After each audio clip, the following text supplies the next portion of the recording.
looked forward to bipartisan cooperation in log-rolling those splendid 1,500-page statutes in which every species of outrage and robbery is declared to be the law of the land.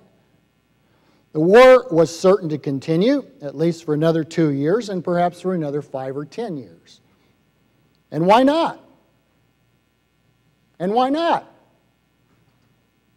Only the people at large, those beyond the precincts of the ruling figures and their major supporters, stood to lose. And what member of the power elite really gives a damn about them? Perhaps, given the people's slow-witted willingness to tolerate their own oppression, these exploited outsiders really don't care much about themselves. They have their creature comforts and their amusements, so the sacrifice of their rights to life, liberty, and property does not strike them as an especially big deal. In any event, they imagine that when the government's hammer does come down hard, it will strike their Muslim neighbor or the Mexican immigrant on the other side of town, not themselves. Let us think now briefly about what might induce U.S. leaders to end the war. What might cause our government's leaders to reach a new conclusion about what serves their personal interest? Several developments might turn the trick. As I said before, all wars end. Nearly all of them, these developments, work by heightening the public's anger with their leaders' decision to continue the war. And I would submit that Americans aren't very angry about the war in Iraq right now. Some of us are, but we are a small minority. Historically, the decisive development in similar situations has been the accumulation of public costs, especially the costs in life and limb. In both the Korean War and the Vietnam War, the public's disfavor of the engagement closely tracked the accumulation of casualties. As political scientist John Mueller showed in his book, War, Presidents, and Public Opinion, quote, every time American casualties increased by a factor of 10, support for the war dropped by about 15 percentage points, end quote, in the polls. Support for the present war has dropped dramatically since its beginning. Indeed, as Mueller has noted recently, quote, casualty for casualty, support has declined far more quickly than it did during either the Korean War or the Vietnam War, end quote. Yet it seems to me that the intensity of the public's abhorrence of this war is much less than it was during the revulsion against the Vietnam War. One reason the public has continued to tolerate the leaders' continued prosecution of the war in Iraq is that the casualties have not been nearly so great, by an order of magnitude, as they were in Korea and Vietnam. So far, somewhat more than 4,000 U.S. military personnel have died in Iraq. That amounts to only one death for every 75,000 persons living in the United States. And therefore, the loss of life has not cut deeply into the public psyche. Most Americans have not been personally acquainted with anyone killed in the war. The vastly greater loss of Iraqi lives seems to have made much less impression on Americans. As Mueller notes, quote, the military has worked enterprisingly to keep Americans from seeing pictures of body bags or flag-draped coffins in the hope that this will somehow arrest the decline in enthusiasm for the war effort, end quote. Sad to say, the public may not turn decisively, which is to say intensely and angrily, against the leaders' continued prosecution of this war until many more American soldiers have died. Economic costs have also mounted, and they have loomed relatively much larger in this war than in the earlier wars in Korea and Vietnam. Who says the military leaders never learn? They've certainly learned how to increase hugely the financial costs of fighting a war.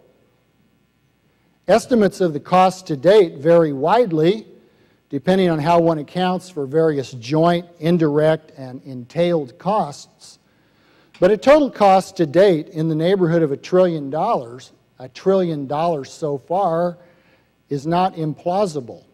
And delayed costs, including those associated with decades of care for the war's legions of physically and mentally disabled, will add enormously to the total cost. In earlier wars, even though the costs were relatively greater in blood than in dollars, the public eventually wearied of the economic sacrifices entailed by the financial expenses of continued fighting. Economist Hugh Moseley concluded that the Johnson administration, quote, was reluctant to resort to increased taxes to finance the war for fear of losing public support for its policy of military escalation. Historian Stephen Ambrose wrote that President Nixon, quote, realized that for economic reasons the war was simply costing too much, and for the sake of domestic peace and tranquility, he had to cut back on the American commitment to Vietnam, end quote. The retrenchment was, quote, forced on him by public opinion. If the current recession, or stagflation, if that's what it is, worsens, the public may well object more strenuously to the government's squandering of such vast amounts of tax money on a senseless continuation of the war in Iraq. When people's purses are not so full, they may resent every additional dollar spent on the war more than they did previously. Ultimately, they may become so angry that they will take actions to punish severely the political leaders who continue to support the war. Serious political challengers might attract a mass following by embracing the example of Eisenhower, who promised in the 1952 campaign to end the enormously unpopular war in Korea, and after he took office, kept his promise expeditiously. So far, however, this prospect appears extremely unlikely. When substantial negative feedback begins to jeopardize the incumbent's personal job security, not to speak of the respect and fawning the electorate lavishes on them, they will begin to take notice and to discount more heavily the contributions from big defense contractors, big financial establishments, petrochemical companies, and other high rollers who have encouraged them to stay the hopeless course. Though not hopeless for these special interests, of course. As I've noted, the war has been a bonanza for them. George W. Bush parlayed a campaign of fear-mongering into his re-election in 2004.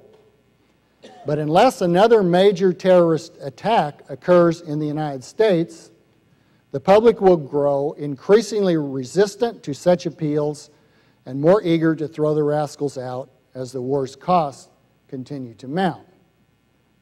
As we can see already, however, the candidates in the next presidential election offer no hope whatsoever of these outcomes. It is terribly unfortunate that escalating costs in blood and money are the only proven means of bringing the general public to resist strongly their political leaders who are committed to a continuation of an unnecessary, unwise, and immoral war. Some of us wish that rational argument, cogent evidence, and humane sentiment would persuade a preponderance of the public to demand an end to the war. History suggests, however, that only personal grief and economic pain will induce the American public to act against their perfidious leaders. Needless to say, if the public remains as passive and as easily bamboozled as it has been during the past 7 years, the war will continue, maybe even for the 100 years in which Senator McCain declares that the U.S. occupation of Iraq would be, quote, fine with me. Thank you very much.